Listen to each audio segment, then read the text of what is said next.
everyone, today we have prepared a bread pudding without eggs. If you watch our latest video in Village Life channel, you can see how we baked bread in a wood-fired oven.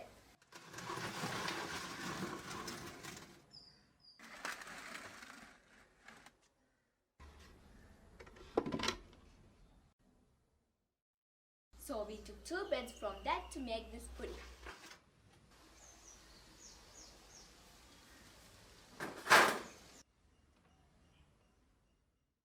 These days I'm receiving a lot of messages about my grandmothers.